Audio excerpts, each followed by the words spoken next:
David Andrew Weeb, founder of Spark Infinity niche-based Facebook group. David, what is going on in Spark Infinity? Spark Infinity has been growing pretty rapidly since January.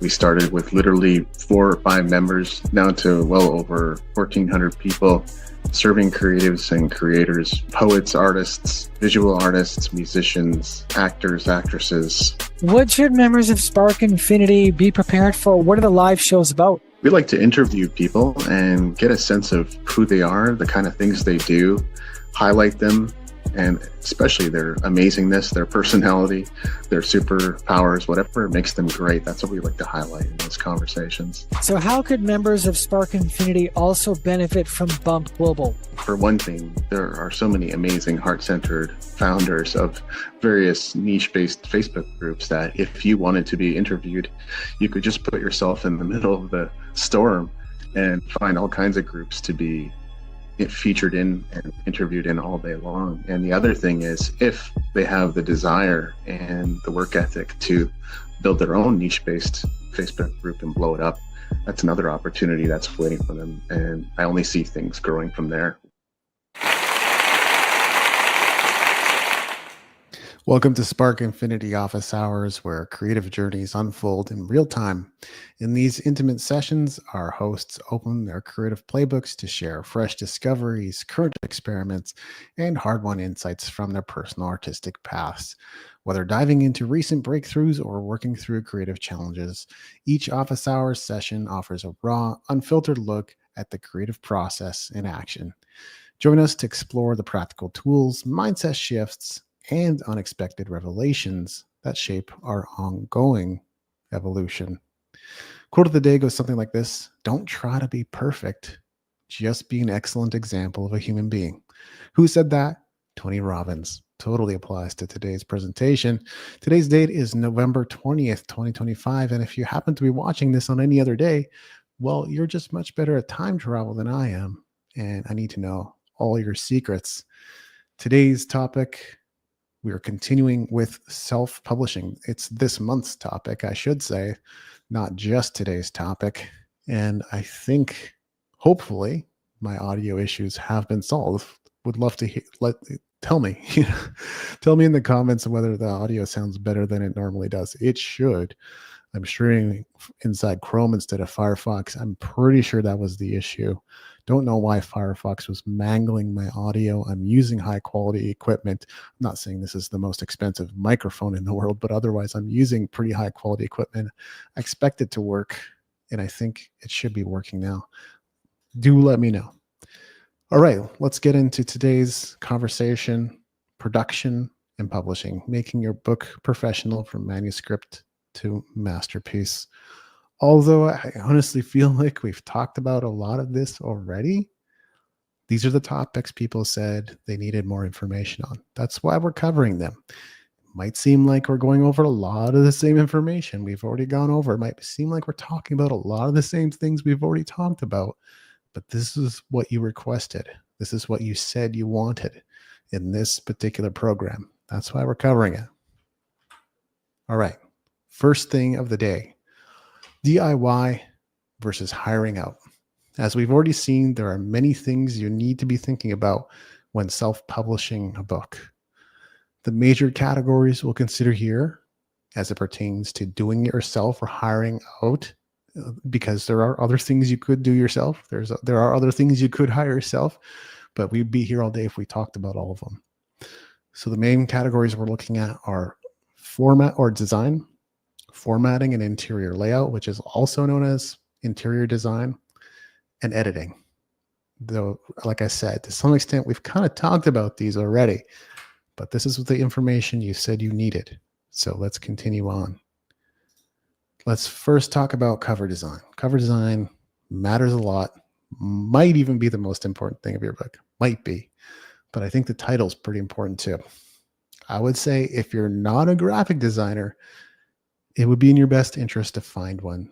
I don't want you sitting on Photoshop all day trying to emulate what you see out there, because you're not going to know all the techniques. You're going to have to learn from scratch. You're going to have to take YouTube tutorials. It took me way too long to get good at Photoshop. I don't want anyone to go through the pain I did.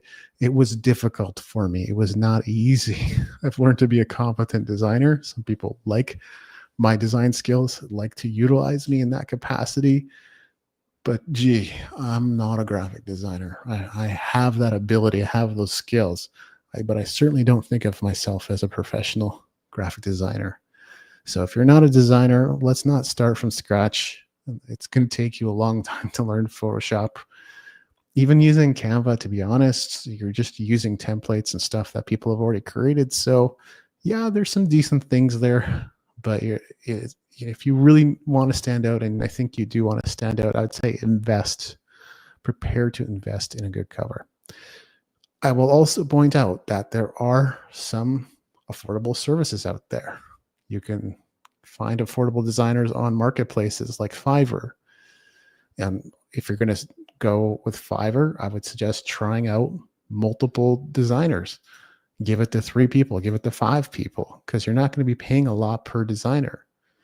So test out a few, get your cover back, see if you like any of them. Another great place to check out is Freelancer. On Freelancer, a whole bunch of people will bid on your particular project.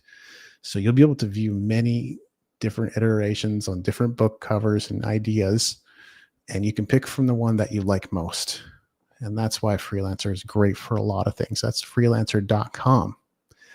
Also share my experience. You can find competent Filipino, Singapore, Indian, Pakistani companies. I tend to prefer, and I tend to go towards Filipino, Singaporean. However, there are other, let's say, overseas or international sources that can do a really good job for you and may be worth exploring if you want to save some cash. I had a lot of luck and help with Laganson Design. I don't know if they make anything anymore. They made a few of my covers, the Essential Guide to Creative Entrepreneurship, Start Your Year the Right Way, and the Music Entrepreneur Code. I think it was those 3 books. Oh, actually 4. So the Essential Guide to Music Entrepreneurship. They designed 4 book covers for me. They did great. I would have continued working with them, but they disappeared somewhere off the map when COVID happened. Hopefully they're okay. I hope COVID did not affect them in any negative shape or form, but you may be able to find independent services is the point. Maybe Filipino, maybe Singaporean, maybe you have a cousin in the basement who's actually pretty good at graphic design, but hasn't done it professionally yet. There might be a few options there for you. I would not suggest getting AI to do it. You can have AI make mock-ups for you. You can have AI come up with ideas for you, but don't let AI design your final cover. And also don't just give an AI mock-up to a graphic designer. That could also be kind of like, really? Like, you want me to make that cover? Because the graphic designer might have other ideas for you that would actually be really good because they know their stuff, right? Versus you just going, well, this is what it should be. I know too many people like that who are like, oh no, like I did this process myself and I went through a bunch of iterations and I used AI and blah, blah, blah. And they, through much travail and effort, they come to a design that they think is good. Okay, but maybe hear out the graphic designer as well, because they might have some ideas for you. There's also other reasons why AI is not great for this kind of thing. It makes plenty of mistakes, right? You might ask for, and this doesn't necessarily apply to books necessarily, because you probably won't use any transparent elements, but it would apply to web graphics and stuff like that. It doesn't really understand transparency or how to create it for you many times. Sometimes it does it right, but many times it doesn't do it right. It will spit out spelling errors, right? So, and these are things you have to really look closely at. Not like your book cover has to have a lot of text on it, but it's probably going to have your title and your subtitle, maybe your subtitle, maybe not. But it's at the very least, it's going to have your title and your author name on it, right? It's going to make simple spelling mistakes. And sometimes you don't catch it unless you're looking for it. Human beings make spelling mistakes too, but which is easier to fix? It can also contain hallucinations. Like if you requested a scene, maybe in the nature, maybe in the mountains with trees and all that kind of thing. and you just see an object off in the distance that's like, I have no idea, what is that, a bale? Is that a house? Is that a half melted person? I don't know. AI hallucinates pretty consistently. Again, things you might not notice unless you look very closely at the kind of graphics that it generates, but that kind of thing is not going to be very attractive or professional on your book cover. AI is also not necessarily, and in fact, many times not able to produce the specs to the specs and dimensions that you need. So AI can probably not produce your final cover, period. Even if you wanted it to, even if you're just like, I don't care how good it looks or bad it looks, it probably can't give you the proper dimensions for your book cover or Kindle cover or any of that stuff. So that'd be another reason why to just skip the AI, go straight to the professional. And if you are going to design yourself, I'd still suggest get a second opinion on your cover, or get 2 or 3 or 4 or 5 people to look at it and say, I like that, I don't like that, this works, this doesn't work, or here's some suggestions, right? Do a bit of brainstorming. Too many cooks in the kitchen can ruin the soup, but a few people can certainly help. Another idea here is you can also test your design on social media posts, in your polls, on website banners. If you have a good amount of traffic, you could set up banners for each of your book cover ideas and look at which one people click most. Might be a good test to run, just saying. Maybe you could run ads like Tim Ferriss did, like on Google Ads, and test different titles and see which one people click on most. Just some ideas there.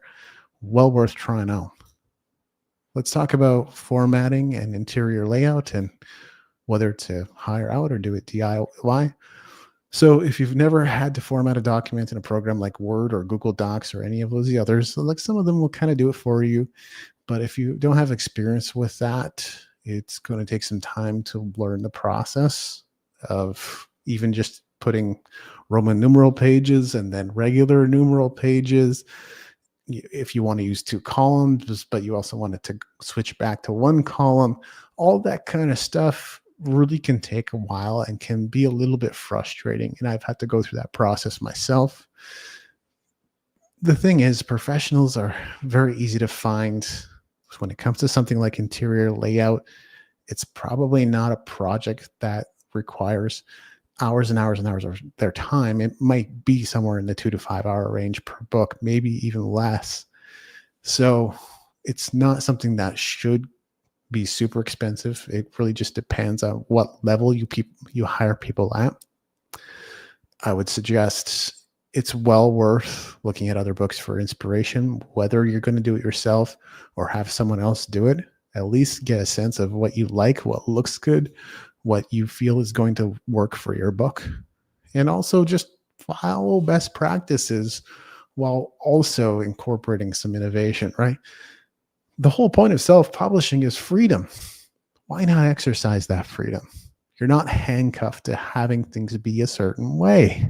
So use best practices as much as possible, but also look for opportunities to make your book stand out and innovate.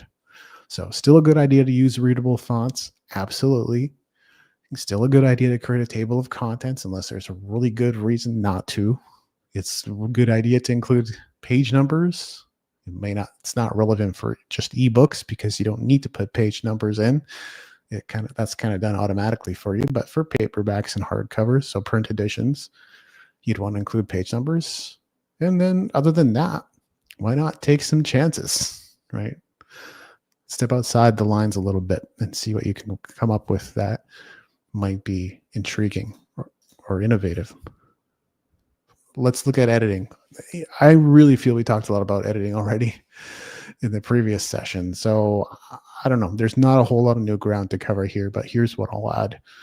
New authors will benefit greatly from the help of editors, period. If you're brand new, I would even say up to, book 5 or 6. If you don't have that many books out there yet, you just use an editor.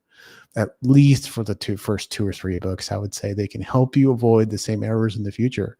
Especially if you use the same editors, they're use editing processes that help you see, oh, I made this mistake in such a way that you're not likely to make it again. unless you're intentionally breaking it for a reason. Writing's like that.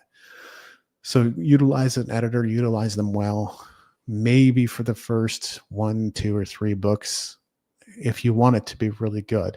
If you just want to put your first book out there, I support that too, because bottom line, it's a lot of time, it's a lot of effort, it's a lot of work, and going through another painstaking process of, here's what I would suggest you change about your book, and having 300 edits.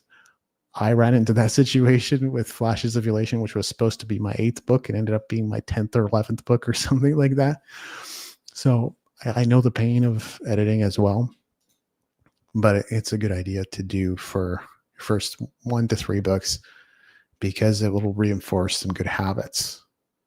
And even if you're doing it yourself, it's still a good idea to run it by second, third, fourth pair of eyes.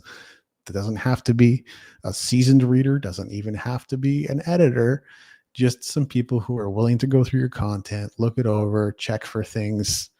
It can be well worth it, even if they're not professionals. Okay, next topic, ISBN copyright and legal basics. This is stuff that I feel people do tend to overthink a little bit. And my encouragement for the most part is not to overthink it, but we will cover the basics because these are things you will have to take care of, or some of them anyway. When it comes to ISBN, the easiest solution is always to let your self-publishing platform provide you with one. If you already went ahead and purchased an ISBN from some company or another, great. Use it. Make sure you have all the relevant information stored somewhere where you can easily find it, because these things have a way of getting lost sometimes.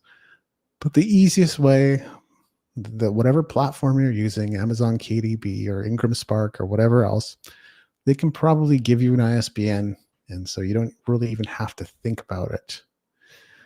Another somewhat advanced tip. This is something coming from experience, because, well, you get ISBNs for all of your different book formats. So I would suggest just getting all of them right away. Unless the plan is, I'm only releasing an ebook or I'm only releasing a hardcover, and there's situations where that totally applies. But if you're pretty certain that you're going to do an ebook, a paperback, a hardcover, and an audiobook, just get all your ISBNs right away. And instead of customizing the ISBN number for each edition, just list all of them. Ebook, this ISBN. Paperback, this one. Hardcover, this one. Audiobook, this one. And just show that same disclaimer in all your book formats. Saves you time, saves you effort, also gives readers the opportunity to learn that it's available in different formats. So that's a nice advanced tip that I learned along the way. Copyright. The most important thing about copyright is getting your book out there. Don't sit on your idea, right? It really is, sooner the better, because ideas are not the domain of any one person. People tend to, I mean, this is a theory, I guess, but it's something I've heard before. People tend to receive the same idea, or multiple people receive the same idea simultaneously from God, universe, spirit source, whatever it is that we're dealing with, the field, if you will. Multiple people receive the same idea at the same time. Longer you wait, and I'm not saying everything's about first mover advantage. There are situations where you can sit and watch the market. Like if you're smart, right? If you're really shrewd, you can sit and watch the market, wait till someone else comes out with a book, and then have yours ready and waiting in the wings, improve on all the problems their book has, and put out something better too. So that possibility exists. But if you're determined, and I would say, don't try to protect ideas too much. They're not unique. I didn't come up with any of this training, as it were. Like, the information is technically out there. It still depends on how it's presented. It still depends on how we connect the dots for people. And that's why we relate to different people differently. Some people are going to relate to how I teach and like how I teach, and some people are going to like how others teach. But at the end of the day, don't worry. Like, I came up with this idea. I call this the super whatever. Don't worry about that stuff. Just like, if you think you've got something that might be a timely release, put it out there as soon as possible. And that also protects your book. That's why we're talking about it. you want to include a notice in your book as well. This is just really basic stuff.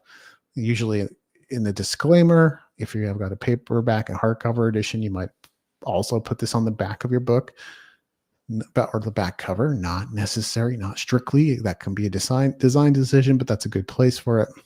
The format is shown on screen. You got the copyright symbol, you got the year of the book, you got the name or the name of the company, and then you got all rights reserved. So that little snippet there is what you would put in your book to ensure proper copyright.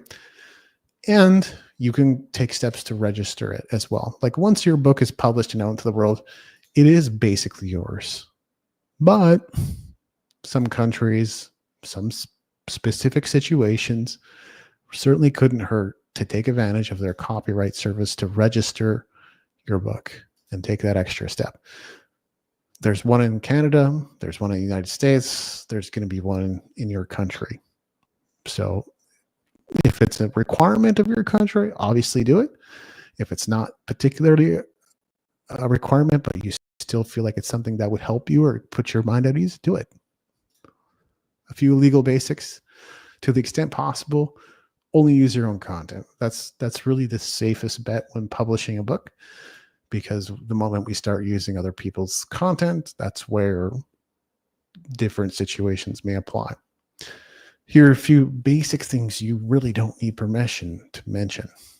You don't need permission to mention facts or celebrities or places or titles of books, titles of music, or links. You can use links in your book, or public domain works. You can quote public domain works to the infinite.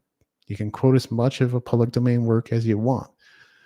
This is why public domain stuff you can pretty much repurpose and make your own if that's something that interests you. That's another way of publishing something without really having to put in the hard work of writing it in the first place.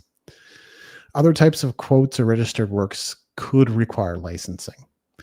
And it's not going to be to the tune of, well, it costs millions of dollars to license this. It's more so going to be along the lines of it's a few cents per copy sold of your book. But really be mindful. People love to quote song lyrics for some reason. And I would say there's definitely situations where that's the right thing to do, or it makes sense, or it's just so good that you have to quote it. But anything over, 200-300 words, you're getting to that place where you probably need to license and give proper attribution. So just being mindful of that when you're writing your own book. Chances are, if your book's not selling, I talk about following the money trail a lot, okay? Chances are, if you're not selling millions of copies, or at least hundreds of thousands of copies, no one cares. And that's not an encouragement to just use whatever content you want. I'm not saying that. But there's a pretty good chance no one cares, and no one's going to come after you unless your book's selling like crazy. Unless your book is selling like hotcakes, they don't care what's in your book. But don't throw caution to the wind and just throw things in there because you can. I'm not saying that. But also don't get too hung up on, save some of your royalties, or that's the easiest way. Save 10% of your royalties. That way you should always have enough money to pay for whatever licensing you're owing. Formatting your book for different platforms. Basically, you've got ebook, print, and audiobook considerations. Certainly refer to the text on screen in the slide for some ideas and for some inspiration. Here's what I will add to this conversation. Ebooks, separate cover, and what I mean by that is pretty much every version of book that you end up creating will need a separate cover graphic.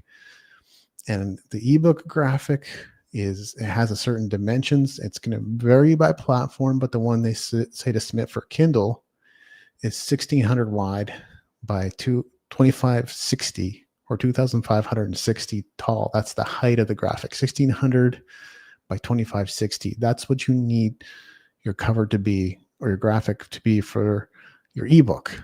You only need a front cover. You don't need the spine. You don't need the back cover for an ebook. It's just the front cover. That's also going to be different for print, as you can probably start to see. It's going to vary by platform, and you will probably have to adapt to certain requirements, dimensions, file types, and so on and so forth. A great tool to know about is Amazon's KDP's Kindle Create. And Kindle Create is a tool that allows you to pull in your content from programs like Microsoft Word or Word documents and format it within the program itself. So Kindle Create is a great program to know about, or piece of software to know about, and you can export to multiple types, the most common like EPUB and Mobi and so on and so forth. Take advantage of tools like Kindle Create. And again, the steps kind of just, they're different depending on the platform. So, and the formatting requirements. So you'll have to adapt depending on what platforms you're using to publish. I'm just talking about the ones I know. So Amazon KDP being one. The other is Draft to Digital. It will take pretty much any document type, Word, RTF, or file types that are readable via Word. Again, they just take your text and pretty much format it on your behalf. That couldn't get much easier than that. I think it's pretty great. Now, you might not be able to display everything exactly or have everything show up exactly the way you want it to, but the trade-off is you can publish your book really easily for free across all major platforms using something like Draft to Digital. And all you have to do is prepare a Word file. So it's great for that. Ebook consideration, you can use hyperlinks. Isn't that great? Like actually link to different stuff that's on the internet, because I mean, not everyone reading an ebook is connected to the internet, but a lot of people are because they're using their phones or tablets. So it's a great way to point to additional resources and your opt-in offers and your lead magnets and your landing pages and anything else, or your website, anything else that you might want to link to. Another ebook consideration, you can't use competitor links. And this is a really funny one, and it's a mistake I'm going to talk about a little bit later.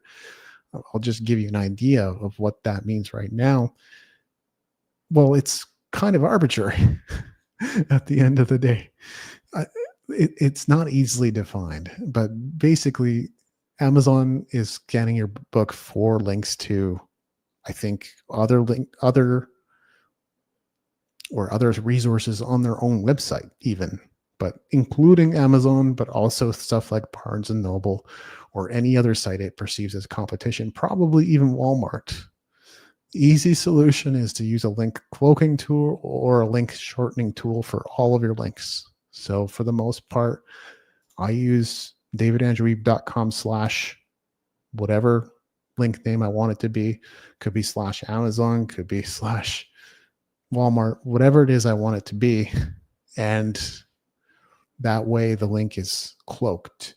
And it's also kind of shorter for my readers. So it's easier. Now with the ebook version, it doesn't actually matter because people can actually click on the link and they're not going to see the link. So they have that convenience, but you shortening the link makes it so Amazon doesn't think that you have competitor links in your book and you can go and publish it, because that's kind of a messy thing to clean up. Also, table of contents can often be automatically generated with publishing platforms. So I always have it because I'm really thinking in terms of my print edition first. And if my print edition's ready, my ebook version is basically ready. I just need to change some things, move some things out, add some things in, and change the formatting slightly, and away I go. If I have my print ready, then my ebook is really close to ready. But a table of contents is something that can be, if you're using Kindle Create, even in Draft to Digital, you may have to tell the program which chapters or sections should actually be included in the table of contents. But beyond that, it's automatically generated for ebook editions, which is very useful. Print editions, which is going to include paperback and hardcover. And I should address the caveat that things are going to be different for your paperback and your hardcover edition. So you have separate covers for both. Again, like I said, every version requires a separate cover with separate dimensions. usually. And it's just because it's a different size of book, or the cover needs to cover a different kind of surface area, which is certainly going to be the case with certain hardcover type books or paperback books. So you're going to end up having to have, even though they can be the same design as it were, they're going to have to be different dimensions so they wrap around the book properly. So also important to remember, though, you don't have to set up both. You're not required by law or anything to have a paperback and a hardcover. You could just have one or the other, or you could have neither. It's all up to you. It's pretty flexible. The available sizes that you can choose from for printing your paperback or hardcover is going to depend on the service or platform you use.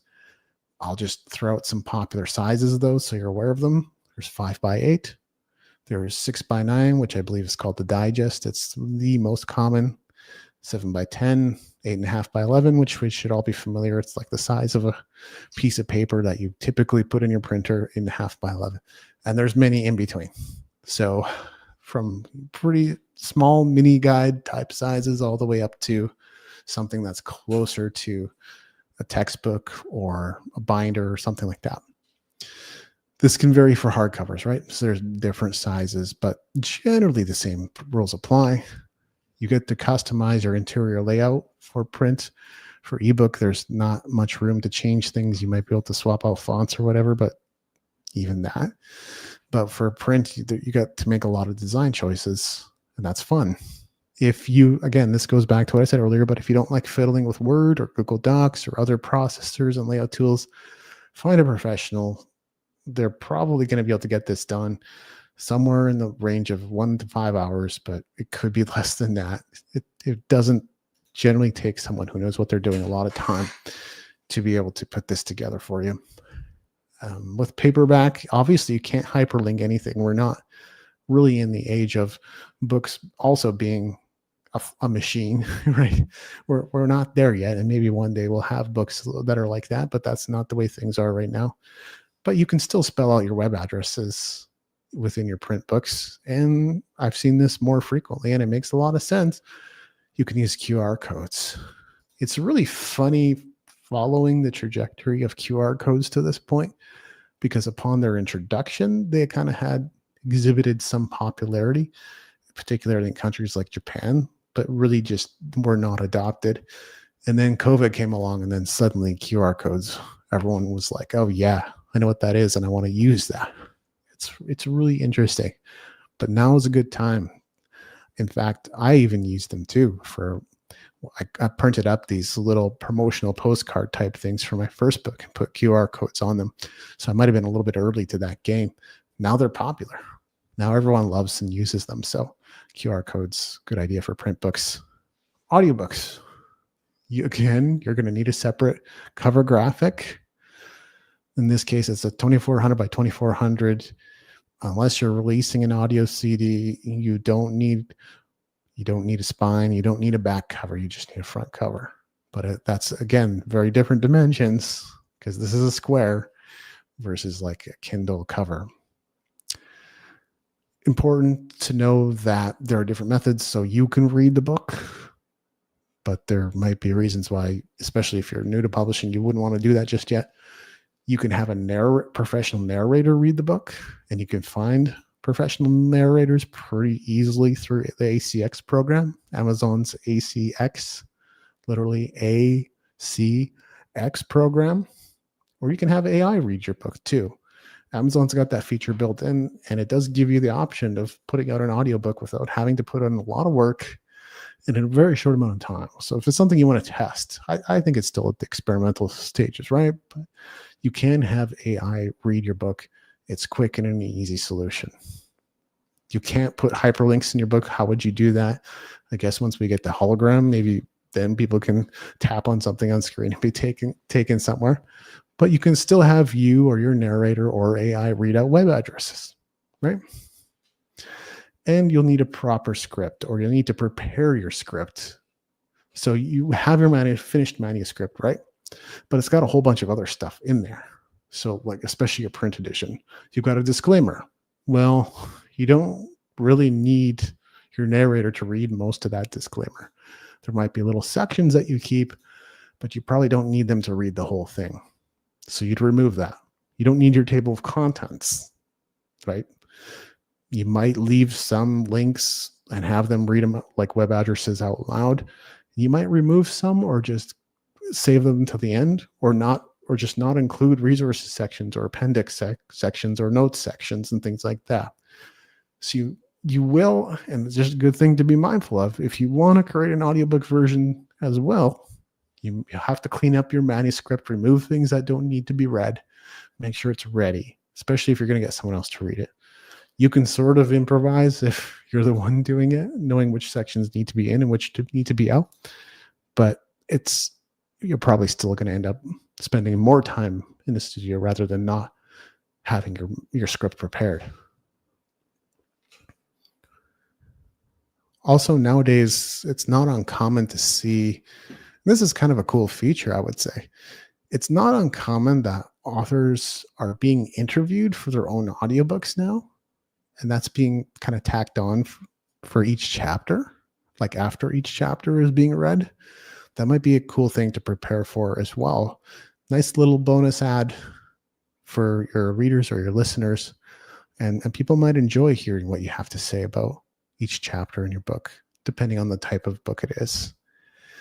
If you're doing it yourself, there's a lot of requirements, a lot of specs that you do need to be mindful of when it comes to audiobooks.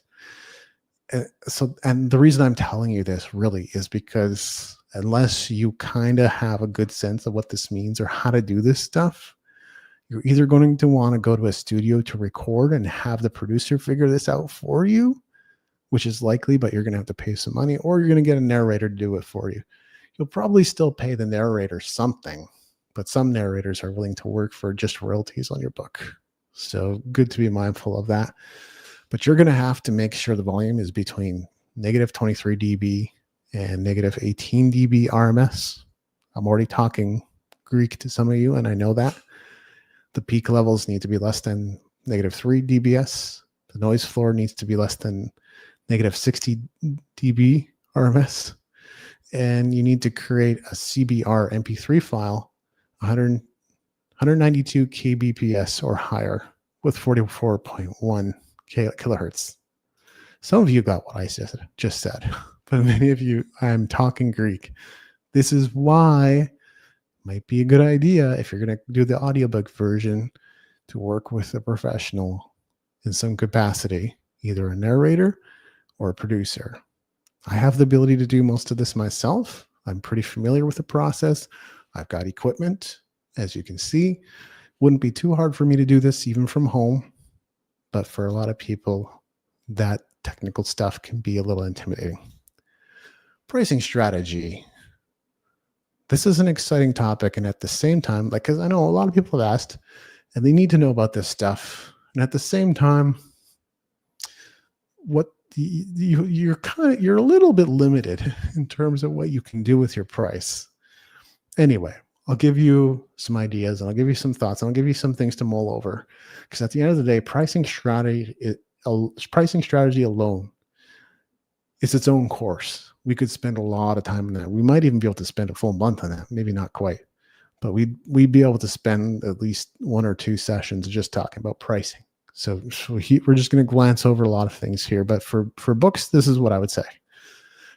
For ebooks, for Kindles, really between $2.99 and $9.99 is the norm. Does it have to be between $2.99 and $9.99? No, but you can't really go a whole lot cheaper. Amazon doesn't let you. And if you go above $9.99, people's sense of value about ebooks, it's got to be something that they really want or they really need to pay a whole lot more for it. So just being mindful of reader behavior as well as your overall strategy. Those things do come into play.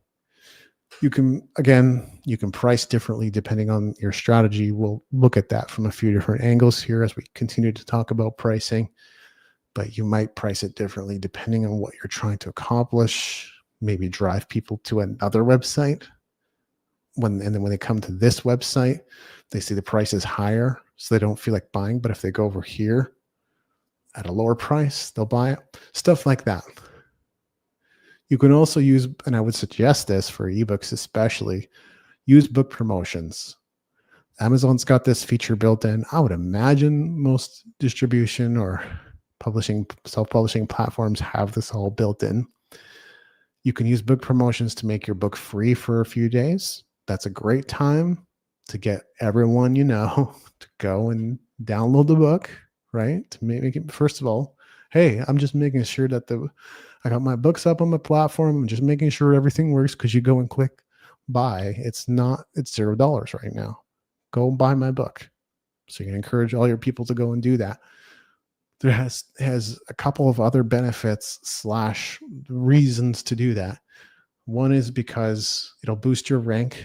So the more your rank is higher, the rank of your book is higher in a store like Amazon, the more visibility you get. The more visibility you get, the more people click, the more people click, the more people buy. Another reason is because it drives reviews. And you might have to be intentional about this. In other words, you might want to ask your friends when you send everyone there to download your book for free, hey, could you also leave a review on Amazon? It'll make a big difference. You're getting the book for free anyway. Maybe you could read the first 1 or 2 chapters. It's a big commitment to ask people to read the whole thing. And unless your book's really flippin' excellent, they're not going to. But get them to read a couple chapters and read it and leave a review. That's going to help you. That's going to boost your book rankings and the algorithm and all that good stuff. Print editions. Amazon, again, this will vary depending on the platform.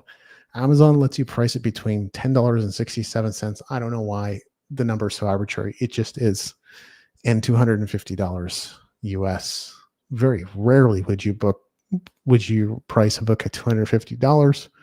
But again, there can be strategy at play. I looked at the bestsellers today on Amazon, and they were all priced pretty well between 16 to 27 USD. That's the most common among bestsellers.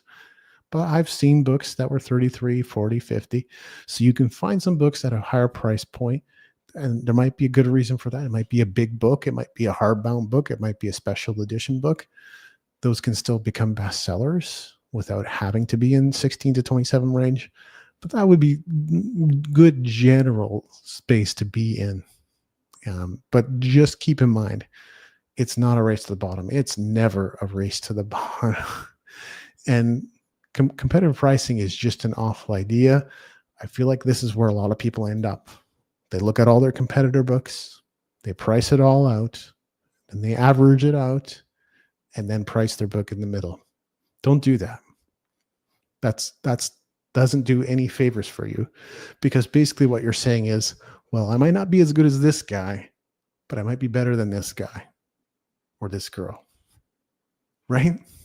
So you're like, my book is this good. That's what you're saying. So subconsciously, whether you know it or not. It's not that a higher priced book is better. It frequently isn't, or it isn't necessarily for sure. But that's the perception you're creating. Oh, I'm not as good as this guy, so I'm just going to price in the middle and like pretend that I matter. Don't do that. Don't do competitive pricing with books. That's a horrible idea. That's what AI is going to tell you to do. AI is full of crazy ideas. I would say don't. Okay. Premium and bundles. These types of offers give you maximum flexibility. I know that on Amazon, they've got ability to create series. I think you can sell multiple books as bundles or series. So they've got that flexibility as well. But I think the greatest advantage or the greatest opportunity is using your own platforms, using other means of selling your book. We'll talk more about kind of extended distribution in time here, but like you can use ClickFunnels, you could use Collect, you could use Gumroad, you could use other ways to deliver your book using any sort of formats or means that you want, physical or digital or bundled with other things. That's what we're talking about here anyway. You can bundle your books with countless things. It could be templates, frameworks, live presentations, videos, interviews, workbooks, additional ebooks, right? It's just, there's a never ending list of possibilities. Podcasts, link to podcasts, links to other books.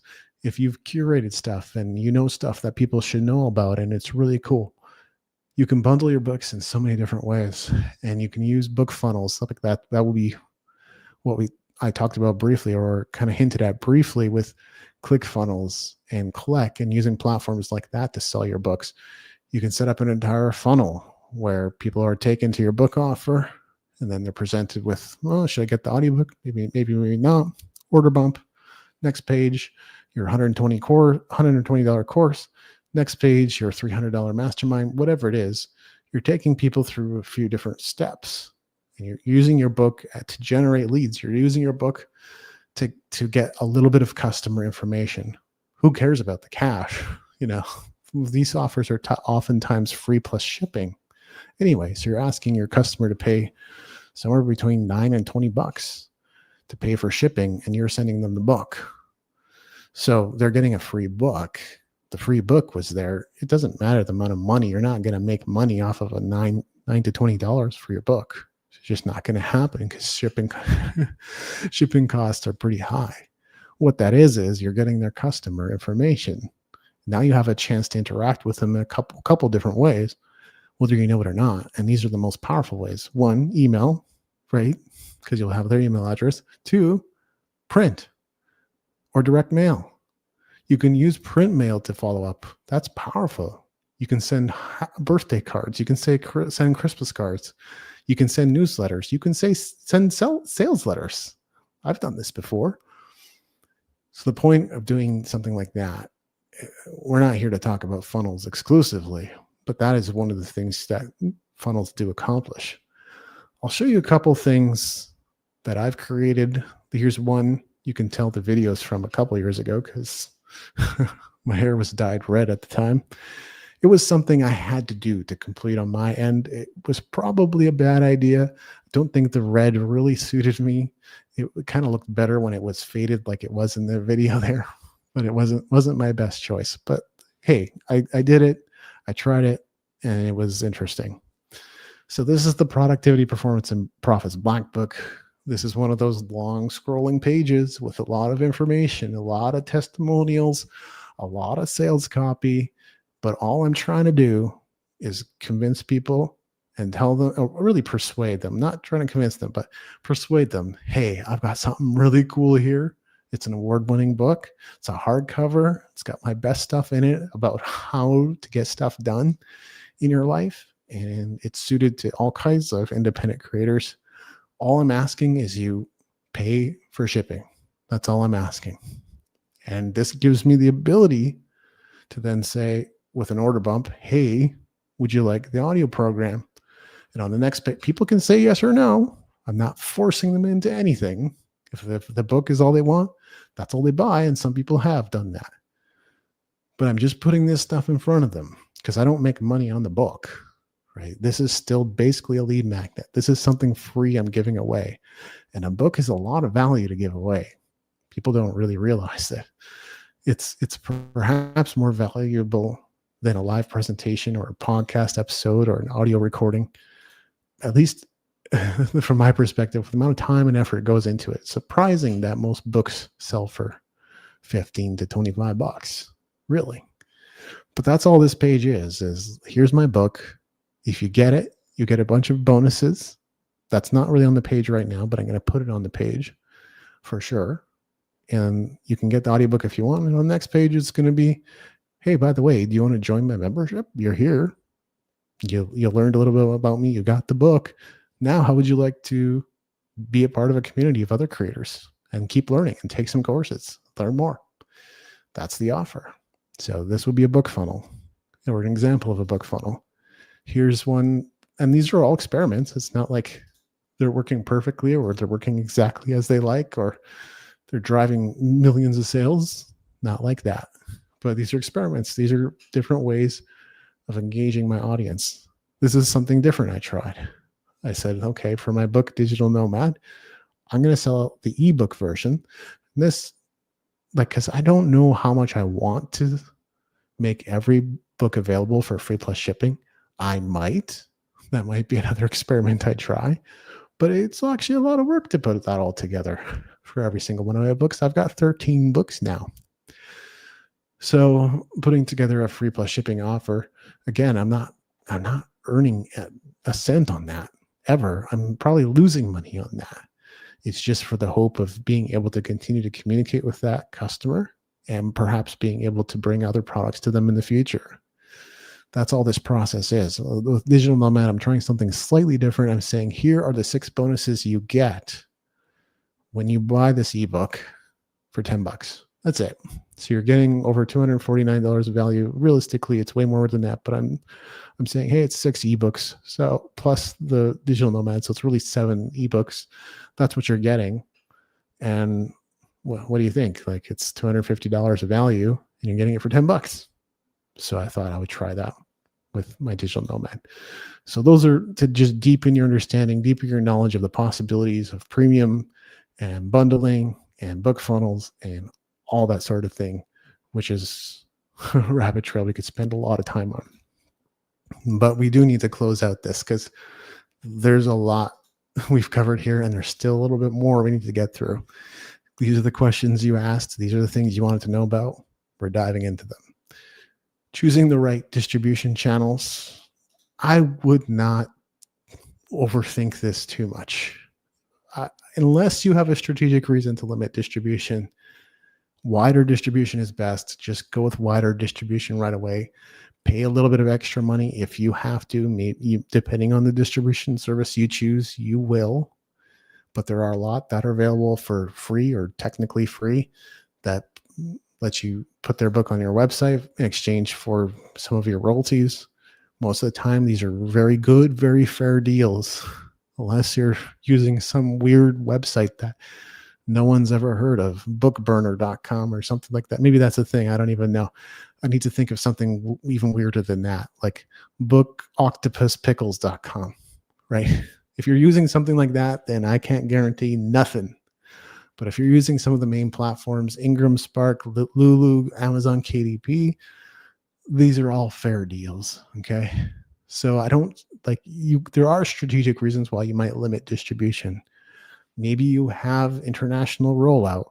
So you're saying in the first quarter of 2026, I'm going to be in the United States. So I'm launching only in the United States. But guess what? In the second quarter of 2026, I'm going to be in Canada. So I'm launching only in Canada. And then you could, like, when you have a schedule or an event schedule or speaking schedule or something that coincides with these strategic release dates, then maybe you limit distribution channels. Or if you only want people to buy through your website, that might be another reason. So there might be strategic reasons, but if you don't have them and you haven't thought about them, chances are it's not something you pull out of a hat, okay? So otherwise, just go with wider distribution early. It benefited my book, The New Music Industry, my first book. It'll probably benefit yours as well. Direct-to-reader models can still work, even if your book is available on major platforms. A lot of people think that, oh, because I'm doing the direct-to-reader model and I'm only selling my book through ClickFunnels or Click or whatever other solution you use, that it should not be on Amazon or should not be on Barnes & Noble. You don't have to make that trade-off. Russell Brunson sells his books through his website on ClickFunnels, and he sells them through Amazon. You can find his books elsewhere. It's not a trade-off. It's not either or. Maybe in some cases it is, again, but if you don't have any strategic reasons, it's not an either or. You can do both. One of my books, The Music Entrepreneur Code, that one sold very well through the pandemic and through some of the interviews I did within the music community. And it's crazy because, I mean, I had already been thinking and stewing about this a lot, but I came out with a few different versions of the Music Entrepreneur Code. There was the ebook of, obviously, the Kindle ebook, but that got repurposed as eMobi and EPUB, or Mobi and EPUB, I think are the ones. So it got repurposed as those. There was the paperback version. And then there was the 2022 edition, which also had the ebook and paperback. Then there was a hardcover version. And also on my website was a special edition PDF version. And that's just a small sample of the different types of iterations or different formats that your book can take. That's just the beginning. There are so many other ways you can repurpose or create new iterations of your book. But that special edition PDF, and I did sell it for not a lot of money. This was basically my lead magnet. This was basically my loss leader. This was basically my way of connecting with an audience and finding an audience and getting their information so that I could continue to follow up with them. So that's why I sold it at like $5, but it helped. It helped the book sell a lot. And and I still sold different formats of the book. So there's different strategies there. There's different formats that can be created that could be to your benefit. Extended distribution is available and you can get creative with it. Now, you might find services that help you put your book in certain niche, certain corners of the web, certain independent stores, certain unknown or unconventional or grocery store or whatever it is. You might be able to find some services like that. In addition to that, and maybe you utilize them, it depends. Like maybe that's your strategy. Maybe your book belongs in a yoga studio and there's somebody who distributes to yoga studios. Like maybe you have to end up doing it yourself, depending on the scenario. But what if there was a service that did that? Well, there you go. Take advantage. But I'm also talking about stuff like Gumroad. I don't know. Some of these are like marketplaces, tools that you can take advantage of, e-commerce plugins, stuff like that. So it's like Gumroad, Sellfy, Patreon. You could have people support you through donations and monthly recurring donations. And you could put your book up there and lock it under a certain price point or donation. There's PayHip, there's Big Cartel. You could install WooCommerce on your WordPress site and sell your book using WooCommerce. You could set up a Shopify e-commerce store and sell your book through Shopify. You could sell your book through Teachable. There's a lot of different options. You can turn your book into an online book. You could use like a lesson platform and have one page at a time. And this is lesson 1 and people click on the next one, lesson 2, chapter 2. There's so many different ways to present a book when it comes right down to it. So that's what I mean when I say extended distribution and formatting. Let's talk about launch timeline and pre-launch checklist. Besides what's already there, honestly, you don't have to follow any strict plan. I suggest making a plan. Making a plan is important. It helps you think about all the factors, all the assets, all the things you need to prepare to make sure that your book does what you hope it'll do. There's no guarantee it's going to do what you hope it'll do, but it has you think about strategy. Like how much time and effort am I willing to put into strategy? How much time and effort am I willing to put into promotion? And that might give you a realistic number as far as how many books you'll sell and what sort of royalties you could expect. So it can be worthwhile exercise, if nothing else, just to think through all the factors. I would not worry about getting it right or getting it perfect. Again, the slide on screen kind of maps out a workable process. Some of this stuff you don't necessarily need to think about. You don't need to do it in this exact order. Some of it I would just complete well in advance. Why would you wait 4 to 2 weeks or 6 to 4 weeks to build your website or build your landing page? You could just start building your landing page right now. Why? Why wait? But the bottom line is, have a plan and don't worry about trying to get it perfect or right. Timelines can be adjusted pretty well indefinitely, assuming you haven't set up a pre-order and announced a launch date. So especially with pre-orders on Amazon and stuff like that, it can be pretty sticky. I think they only let you change your pre-order date once. And despite allowing you to do that, it's still within a narrow, I think they maybe let you do like adjust by a month or something like that. It's not like years. So be careful if you're setting up a pre-order, but if you got a pre-order, just deliver. But otherwise, you can move the timeline to suit you. So don't feel too pressured. What are the essentials? We talked about them last time. We talked about them. Get your title, subtitle, description, keywords, categories, manuscript, and cover design in order. That's it. You'll have to enter your price into the book, but you can change this later. You can change your title later. You can change you can change all these things later if you need to. You could even just set up a draft for now. You don't even have to launch your book fully. So go into Amazon KDP or whatever it is you're using, set all of this up. Don't submit it for distribution just yet. Don't submit it. Don't publish it just yet. But you can get that information in there right away and edit it later. Not a big deal. What are the next steps? Depends. And it depends a lot on what you expect to do or what you expect to be able to do or what you're hoping to be able to do with your book. Here are some of the things I would think about, but honestly, the laundry list goes far beyond this. You might update your website. You might prepare some new blog posts and announcements for your book. You might set up a book funnel like we looked at and talked about earlier. You might prepare other types of announcements. Maybe it's for a video announcement. Maybe for it's a podcast announcement. Maybe for it's a social media announcement. Might prepare your social media posts, or you might sawdust your social media posts from your blog posts. You might prepare advanced praise and reviews. I think that's something worth prioritizing, is getting some praise, getting some reviews before your book's even out there. That can be good marketing material, I found. So it's worth doing, especially if you don't have the confidence, or you're like, I need a little bit of extra boost. Nobody's heard of me. I think I've got a good book, but nobody knows me. Getting some praise, getting some reviews in advance is great. Book trailer is not something I've often focused on, but I think I have one. But you can do it. You can prepare your book trailer. Interviews.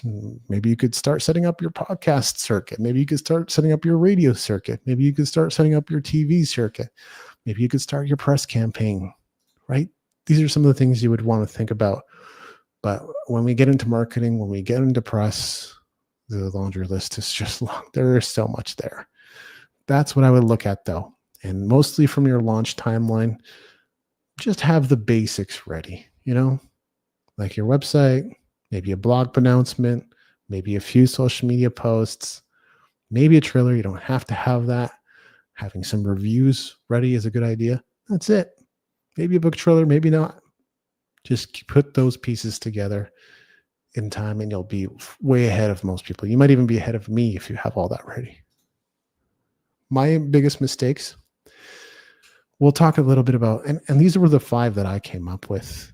And some of them I would not even consider my fault or my mistakes specifically. And some of them I would not even consider major. But there's just lessons, there's ideas that I would love to pass on. And maybe I can help you avoid some things. Maybe I can help you speed up the process. So then it's well worth passing these on. First is, with my first book, I kind of got frustrated. And I talked a little bit about this earlier, how Amazon doesn't like competitor links. And I was like, do I have competitor links in here? But I think it even thinks of links to Amazon, it links to its own site as competitor links for some reason. So I had a friend say, well, how about this? Why don't you just put all your resources on your website and direct people a link to go to your website? Yeah, that seems like a pretty cool idea. That's what I ended up doing. I'm not going to say there's a right and a wrong way, but I think the preferred way to do this, if you're wanting to build your audience and continue to stay in touch with your readers, make it an opt-in. Make it something that people have to enter their email address for to get that value from you, those resources or whatever it is you're linking to. I did it without the call to action. I did it without sending people to a page where they could sign up for something. It was just a list of links. That was a mistake. I could have collected way more reader info, stayed in touch with way more people, maybe even had a better career. So don't do that. Collect people's email addresses or contact info as soon as possible. I talked about this next mistake, not shortening links. The easiest solution that I use, although you can use services like Bitly and stuff like that too. Bitly's pretty good. There's a plugin with WordPress called Pretty Links, Pretty links, Pretty Links. And a very useful tool for shortening links. I can turn anything into, it could be amazon.com/DP182456/ a bunch of characters and I can just turn that into davidandrewweave.com/book title. And that's how I create my short links using Pretty Links. That, for whatever reason, bypasses the problem. So Amazon just doesn't want to see, I guess, barnesandnoble.com/blah, blah, blah.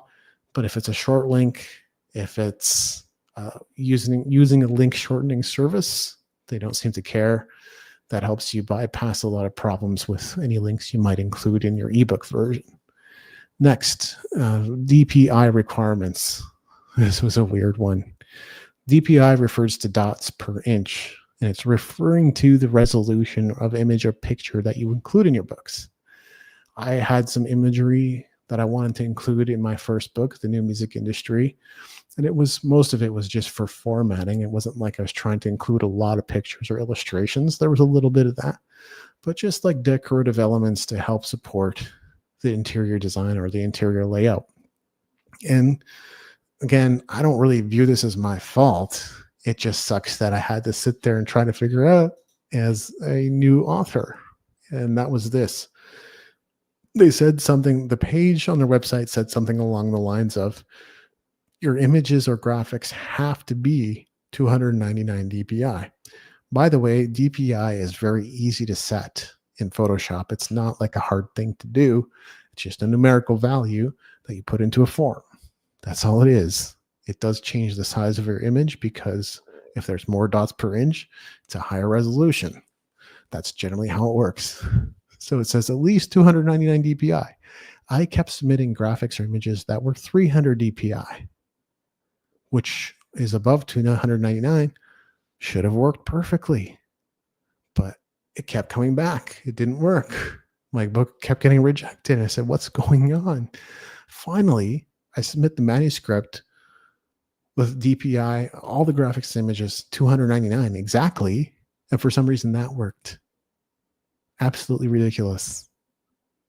I just hope you don't run into something like that. I guess that's all I'm saying. And if you come across these types of instructions, read them carefully, because our brains don't always interpret them, or our minds don't always interpret them correctly. Read them carefully. Make sure you're doing the right things when you're setting up your book. Next, not distributing more of my books sooner. I've recently started setting up more of my books on Draft2Digital. Draft2Digital puts my books up everywhere that I want them to go. But most of my books, many of my books, were only on Amazon for a very long time. Amazon does have its own extended distribution, as it were. So wherever Amazon distributes to, my books also went there. But besides that, they weren't on most major platforms that sell books, Google Play and where else, Apple and various other places. So my books were just not there. And it's kind of tedious to go back and have to do all of them. It's exciting in some ways because it's like maybe people were looking for my books over there and they should have been there all along. Yeah, the extra distribution worked favorably for my first book, The New Music Industry, so it could work very favorably for other books as well. So for me, at least, I would have distributed more of my books sooner. Of course, I wasn't aware of Draft2Digital until a couple of years ago. I think I became aware of it by reading a Kindle, oddly enough. And it's a cool little service. But at least I knew about BookBaby. It just would have been far more costly to distribute every single book using that platform. But now there's different solutions. So I think it's worth distributing more sooner. Publishing too frequently. I say that only because I think in most cases, it's probably good if you want to properly promote a book. And if you're someone like me that also has multiple other projects and things going on at the same time, give it a year before you put out another one. I know it's tempting to just keep pumping them out. And generally, if you want to earn an income from a book, you either got to find one that's really good that people love, like a book with legs, as John Maxwell would put it, or you got to just have a lot of books so that people can actually find you and want to buy multiple of your titles because they like one of them or they like two of them or whatever it is. So, but publishing too frequently does not give you really much runway at all, because to promote, to market, to share your book out there. Because if your release schedule is every 3 months, even if the books are written, you're probably still going to be doing a little bit of writing, some last minute tweaking, some editing, maybe putting graphics together, maybe preparing your book for paperback or hardcover. So you're really not promoting or giving yourself a fair chance at sharing your book during those periods.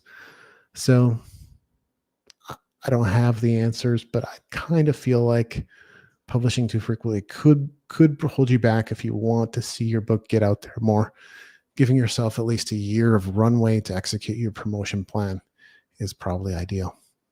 And that's what I had for you. Hope that answered all your questions. Would you like to be featured in our Facebook group of over 2,100 members?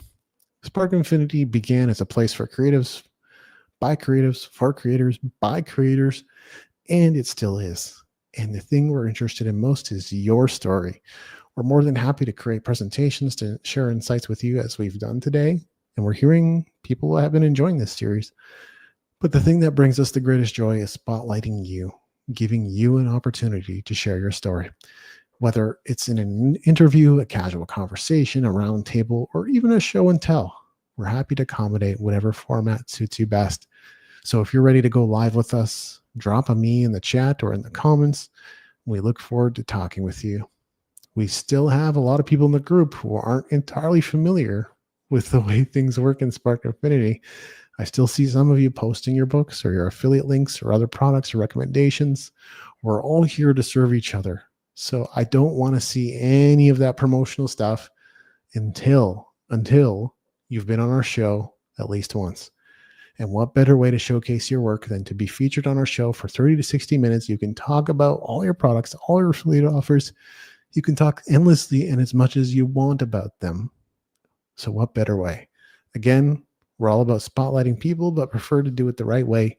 Drop a me in the chat if you're ready to go live with us, and I'll be in touch. Okay, well, let's go to the chat and see if there's anything else that people would like to talk about or cover today. I wish this would all show up in StreamYard, but it doesn't necessarily.